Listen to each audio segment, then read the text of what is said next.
అమరావతి అంటే పెద్ద పెద్ద సంస్థలు పరుగులు పెట్టుకుంటూ వస్తున్నాయి, కేంద్ర ప్రభుత్వ సంస్థలు బతిన్లాడి వస్తున్నాయి అన్నటువంటిదే ప్రస్తుతం జ్యోతి ప్రొజెక్ట్ చేసుకొచ్చింది. అమరావతి రాజధానిలో సంస్థల ఏర్పాటు అంశాన్ని సిఆర్డీఏ అత్యంత ప్రాధాన్యంగా తీసుకుంటోంది.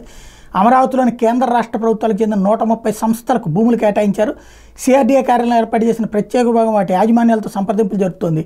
ఇక్కడ సంస్థను ఎప్పుడు ఏర్పాటు చేస్తారు, పనులు ఎప్పుడు ప్రారంభిస్తారు వంటి అంశాల మీద చర్చిస్తోంది.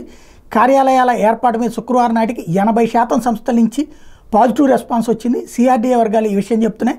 ఇంకా 25కు పైగా సంస్థల నుంచి స్పష్టత రావాల్సి ఉంది. కొన్ని సంస్థలు వైసీపీ ప్రభుత్వంలో బెదిరింపుల కారణంగా తరలిపోవడం వల్ల వాటి నుంచి ఎలాంటి స్పష్టత రాలేదు. అమరావతి సంస్థల ఏర్పాటు నిమిత్తం 130 సంస్థలకు 1660 ఎకరాలు కేటాయించారు. అప్పట్లో ఆ సంస్థలు కొన్ని లీజు ప్రాతిపదికన, మరికొన్ని అవుట్ రేట్ సేల్ ప్రాతిపదికన 6,677 కోట్ల విలువైన భూములు కేటాయించారు.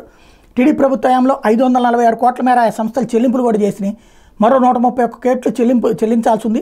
రాజధానిలో 45 కేంద్ర సంస్థలకు భూములు కేటాయిస్తే వాటిలో తాజాగా 40 సంస్థల కార్యకలాపాలు ప్రారంభించేందుకు సుముఖత వ్యక్తం చేసి రాష్ట్ర ప్రభుత్వానికి సంబంధించిన 25 సంస్థలకి భూములు కేటాయించగా దాదాపు వాటన్నింటి నుంచి సానుకూలత వచ్చింది. మరికొన్ని ప్రైవేటు సంస్థలు సానుకూలంగా స్పందించినాయి.